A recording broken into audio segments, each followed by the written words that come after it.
Matei mais de 600 jovens mulheres porque tinha medo de envelhecer. Eu sou Elizabeth Bathory, a Condessa Sangrenta. Preste atenção, pois nenhuma outra história de relatos humanos me supera.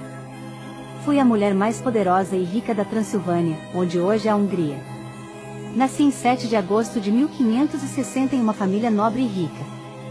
Com 15 anos me casei com um nobre húngaro com quem tive 5 filhos. Fiquei viúva aos 44 anos. Com o passar do tempo, notei como minha aparência estava mudando.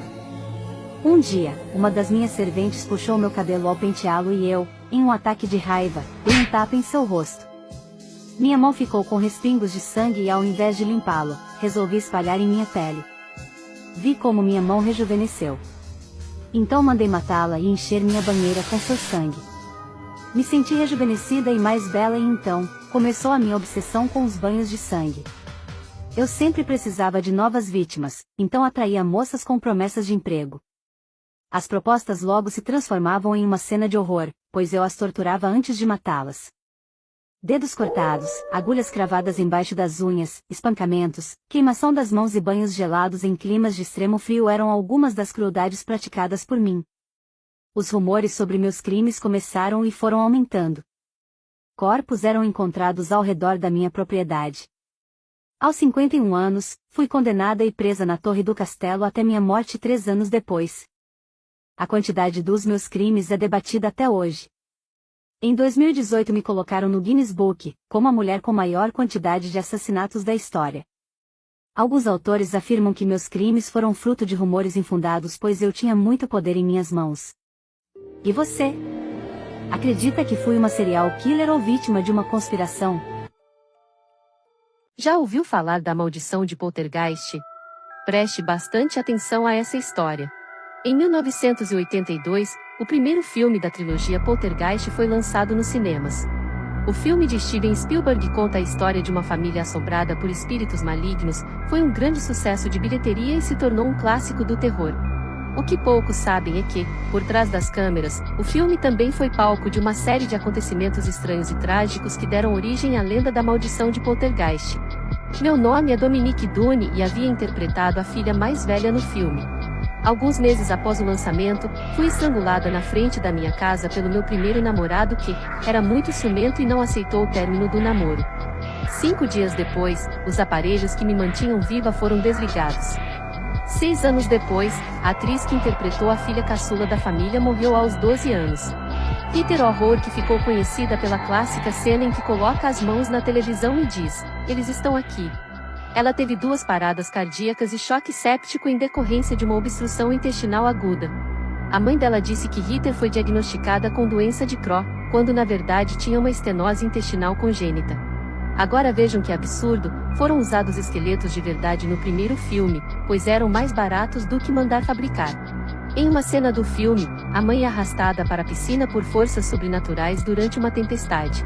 Nesse momento, os corpos que estavam enterrados sob a casa começam a aparecer em volta dela em meio à lama. O problema é que a atriz Jobette Williams só ficou sabendo disso depois e ficou muito chocada.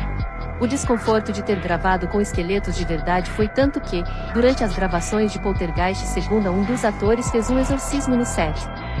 Esse ator era Louis Sampson, que interpretou um xamã indígena e que morreu aos 53 anos em junho de 1987.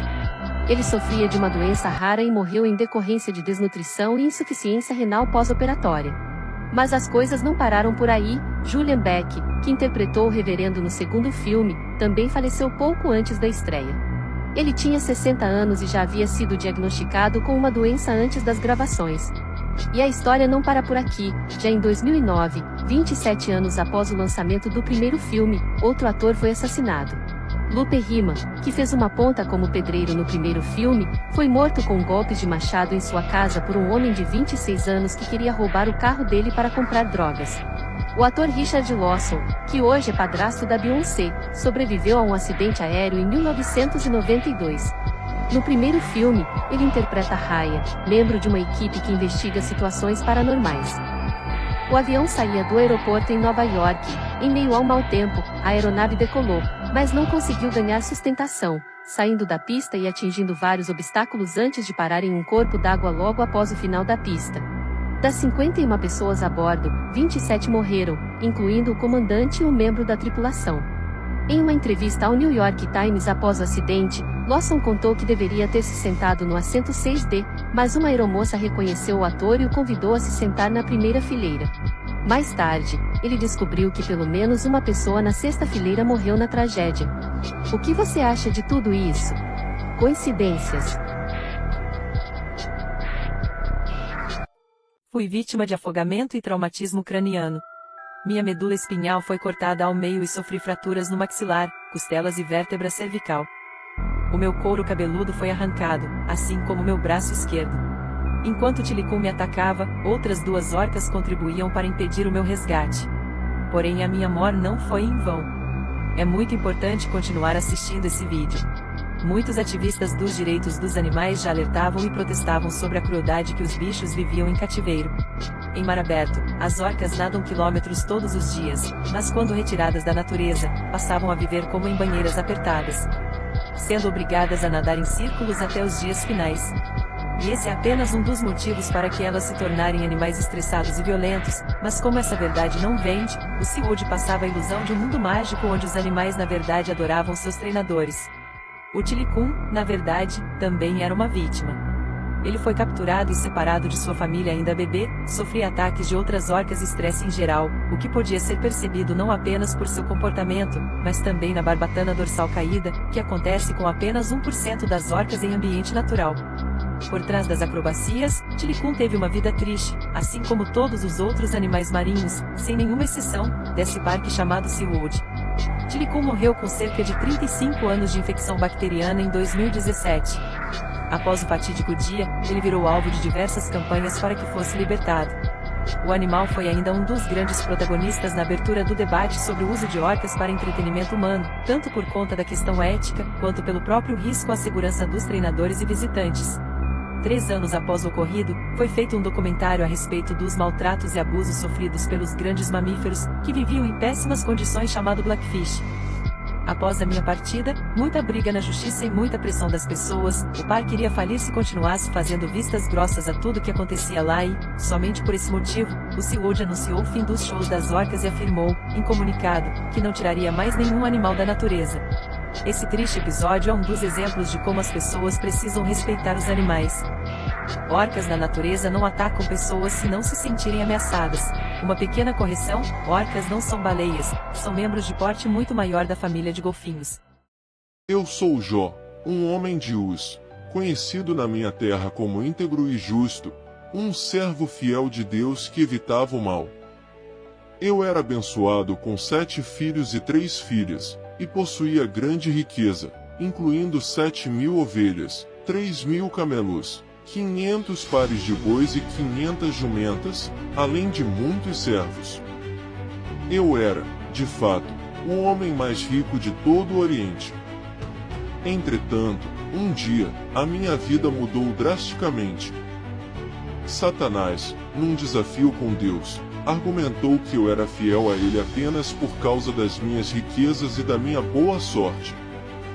Deus, então, permitiu que Satanás tirasse tudo de mim, para provar que a minha fé não estava baseada em bênçãos materiais. Num único dia, perdi tudo. Se você desabafa sobre seu relacionamento com um amigo, se você contar a ele seus objetivos, seus planos, seus sonhos, vou te fazer repensar. Só ouça essa história. Meu nome é Joana. Comecei a namorar um rapaz em agosto de 2019. Tínhamos uma química surreal. Além de ser bonito, o sonho da vida dele era ser pai, e o meu sonho era ser mãe. Éramos como a tampa e a panela. Ele estava no exército, no carnaval de 2020. Fomos aproveitar fora da nossa cidade. Era um grupo bem grande. Lembro que 2 de seus amigos estavam conosco e, ao chegarmos, um desses amigos conheceu uma garota muito bonita e ficaram por lá. Logo ela se aproximou de nós e o amigo dele foi muito legal. Aproveitamos o carnaval ali, que foi o último antes da pandemia. Ela também se tornou amiga do meu namorado, e nos tornamos muito próximos nesse sentido, porque meu namorado morava em frente a esse amigo que ficou com ela na festa.